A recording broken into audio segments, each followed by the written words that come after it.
मैं नाम नहीं लेना चाहता, कि बानी पीटीआई ने संजानी का एग्री किया जब रात को 10 बजे जेल खोली गई, लेकिन उनकी बेगम साहबा ने रिफ्यूज कर दिया। उसने कहा, मैं उनको इल्जाम नहीं देता, क्राउड देख के वैसे ही बंदे का जो मीटर फिर जाता है कि इतना क्राउड था, उन्होंने कहा जी चलें जी डी चौक चलते हैं।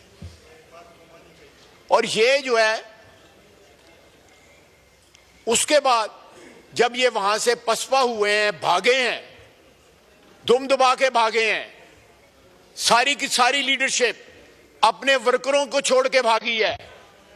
और वर्कर वीडियो मौजूद है, आप इस हाउस में उस दिन की वीडियो चलाएं, आपको पता लग जाएगा कि गोली किसने चलाई, फायरिंग किसने की, कौन वहां से भागा, कौन बड़के लगा रहा था। और जब कन्फ्रंटेशन का मौका आया, जब धरने का मौका आया या खड़े रहने का मौका आया, तो कौन कौन वहां से भागा है। और इनको ये रास्ता मिल गया हुआ है, सारे जो मुनाल के रास्ते भागते हैं। तीनों दफा जब ये भगौड़े हुए हैं, चीफ मिनिस्टर साहब तीनों दफा पहले केपी खड़े होते हैं, उसके बाद कोसार कॉम्प्लेक्स खड़े होते हैं, उसके बाद पहाड़ पे चढ़ जाते हैं, उसके बाद 12 जिलों से जो है पेशावर पहुंच जाते हैं। जनाब स्पीकर, ये तौहीन है इज्तिमाई शऊर की जो ये बातें करते हैं। मैं लंबी बात नहीं करना चाहता, क्योंकि मेरे पास तो बंदूक का या कोई लाइसेंस भी नहीं है, मैं जानते नहीं हूँ क्या रेंज होती है और कौन सी स्नाइपर राइफल होती है और कौन सी फलानी होती है, रेमिंगटन वगैरह क्या क्या इन्होंने बात। लेकिन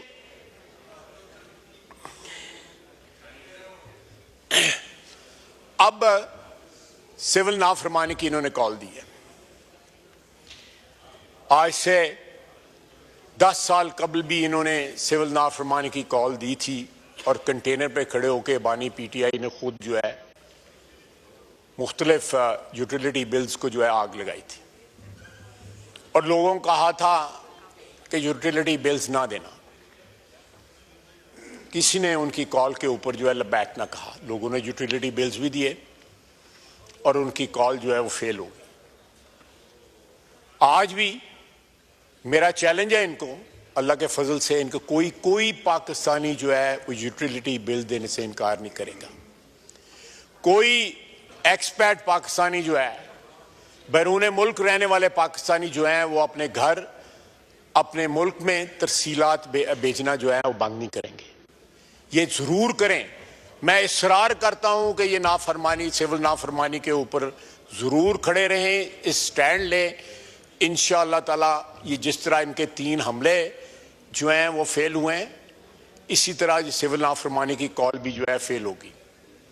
जनाब वाला, अफसोस की बात है कि जब इतनी हजीमत उठानी पड़ती है, जब इतनी शिकस्त उठानी पड़ती है, जब इस तरह भागना पड़ता है मैदान से, तो उसके बाद सुवाइयत का कार्ड खेलना जो है, मैं समझता हूँ ये पाकिस्तान के साथ जो है वाबस्तगी वफादारी का तकाजा ये है कि इस हाउस में आप मेंबर हों, इस हाउस ने आपको इज्जत दी हो, जो इसका वफाक का हाउस है, उस हाउस में खड़े होके ऐसे बीज बोने की कोशिश की जाए और बाकायदा जो बच्चे ऊपर बैठे हैं उनको एड्रेस करके बात की जाए, क्योंकि वो बच्चे जो हैं हमारे सुबह केपी से आए हुए हैं।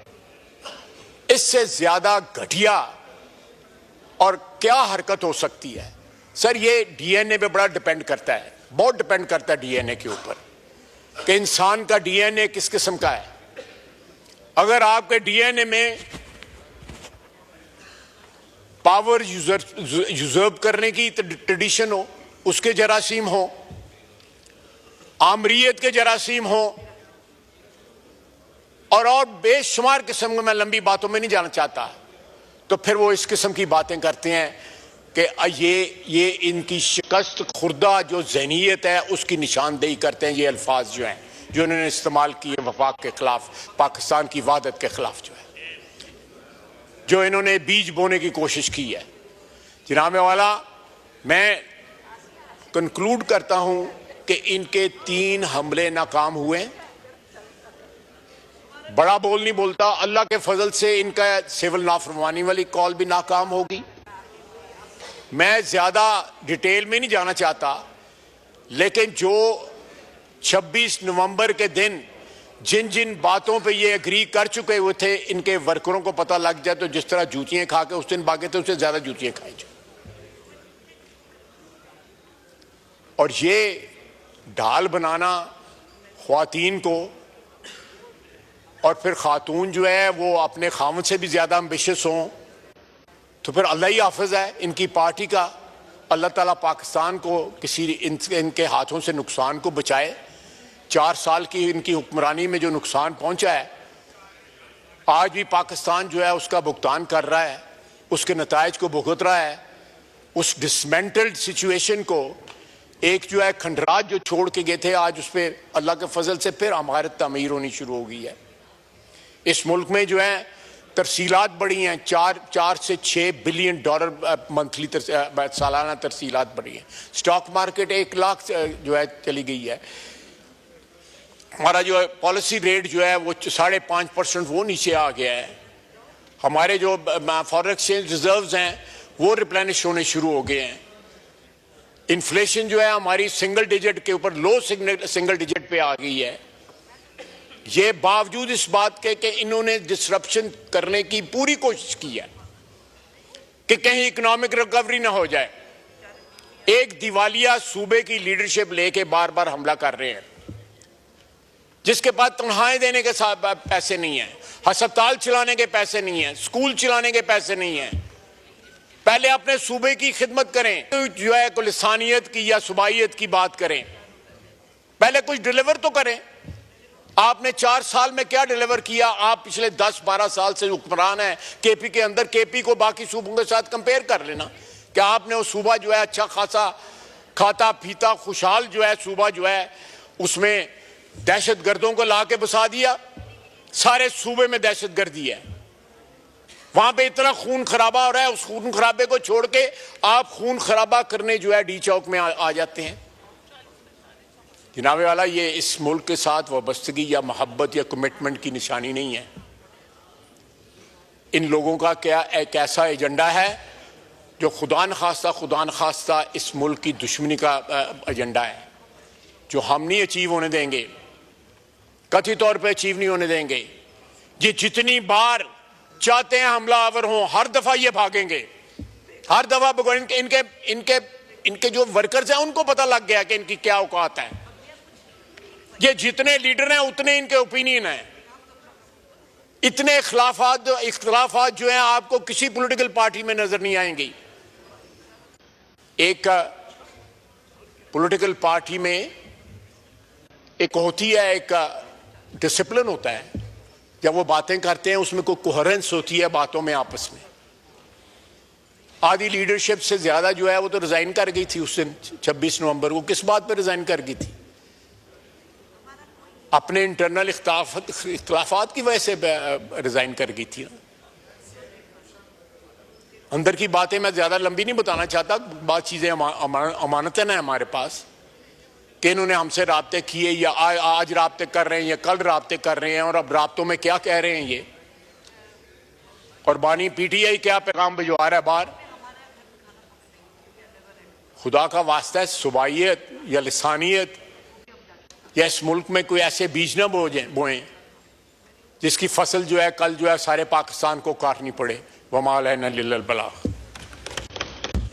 शुक्रिया। अमीर मकाम साहब वैसे तो ठंडे मिजाज के आदमी हैं, और मैं नून के दोस्तों से गुजारिश करता हूं कि यहाँ फ्लोर पे इमरान खान को मुजरिम बोल के आप सिर्फ हमारा मूड ख़राब कर लेते हैं। बाकी आपके मुजरिम बोलने से वो मुजरिम तो नहीं बनता है। अगर आप इस हाउस का देखें, 2 सालों से जो हो रहा है, जो चौक पे डी चौक पे अमीर मकाम साहब ने कहा कि जी पश्तूनों का सर शर्म से झुका दिया। आप वफाकी वजीर हैं और पश्तूनों का एक मसला आपके सामने रखना चाहता हूँ। इतने बेख्वाह हैं तो जो पश्तून अटक में गिरफ्तार हुए और पिंडी में गिरफ्तार हुए 26 नवंबर की रात को, अब पंजाब की टीमें आज आई हैं, एटीसी रावलपिंडी में पेश हुई हैं और कहते हैं ये पश्तून हमें दो। वो हमें 9 मई लाहौर में हमने उनको इम्प्लिकेट किया हुआ है। आया जो 26 मई को हमारे साथ हुआ पाकिस्तान बनने के बाद और इस्लामाबाद पायतख्त बनने के बाद आज तक किसी पार्टी पे इस तरह गोलियां बरसाई गई है? क्यों अपने हमें मारा, क्यों गोलियां चलाई? और जो जाने ली है उनका कोई कीमत अदा हो सकती है? किसी पार्टी पे पहले गोली चली है और जब रियासत या हुकूमत आके कहे कि जी गोली नहीं चली है, आप लाशों से इनकार कर दे, आप अस्पतालों तक रसाई न दे, और सिर्फ इतना ही काफ़ी नहीं है जनाब स्पीकर। 26 नवंबर के बाद इस्लामाबाद में जो पश्तून लिसानी और नस्ली बुनियादों पे पश्तूनों के साथ जो जिल्लत आमेज रवैया रवा रखा गया, वहां पे रेडीबान जो शू पॉलिश करते हैं, जो मेवा फरोश हैं, जो लेबर हैं, सबको जनाब अली उन्होंने इन केसेस में डाला है। गरीब लोग जिनका पीटीआई से कोई ताल्लुक नहीं है। आपने अली अमीन खान के हवाले से बात की कि उन्होंने 12 ज़िले जो हैं, मैं एक वजाहत कर दूं, क्या कोई एक लीडर भी आपकी सफ़ों में है जो इतने हजारों गन गरज में गोलियां बरस रही हैं, बुशरा बीबी के साथ खड़ा है, 3 गाड़ियां बुलेट प्रूफ कंडम हुई, 11 दफा 3 मरगला रोड पे, फिर एक जू के पास और डी चौक पे इन पे पियर्सिंग गोलियां जो हैं चलाई गई।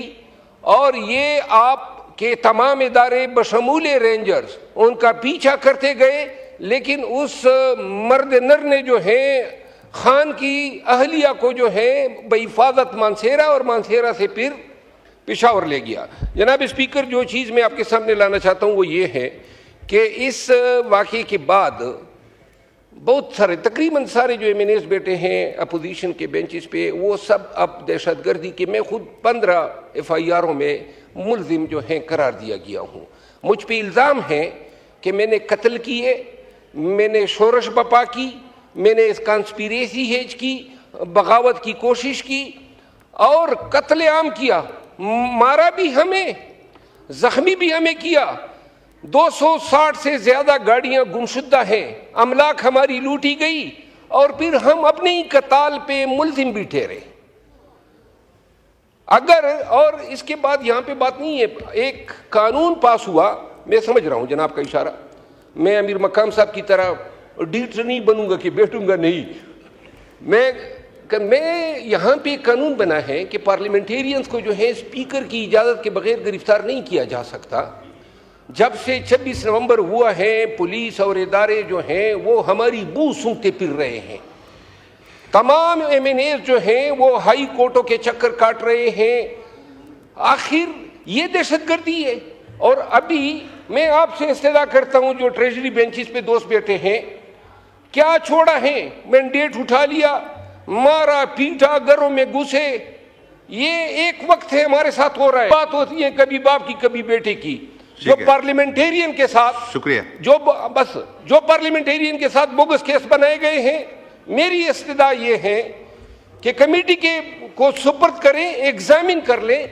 इस पूरे इस्लामाबाद वकूए की एक FIR बनती है, इन्होंने 15 FIR कर दिए। इतना ही views of the process of law नहीं होता है। इन पार्लियामेंटेरियन की इज्जत इस ऐवान की इज्जत है। इस्तदा है कि जो मिनिस्टर लॉ हैं अगर वो मौजूद होते तो बेहतर जवाब दे देते, लेकिन अगर आप एक कमेटी को हवाले कर दें, एग्जामिन कर ले, जेनुइन है, कोई रिलीफ नहीं चाहिए। लेकिन अगर फेक है तो फिर इस ऐवान जनाब का फर्ज है, पैटर्न एज ए कस्टोडियन, कि इन पार्लियामेंटेरियंस को जो PTI से ताल्लुक रखते हैं, इनकी फॉल्स प्रोसिक्यूशन से इनको बचाए। Thank you so much.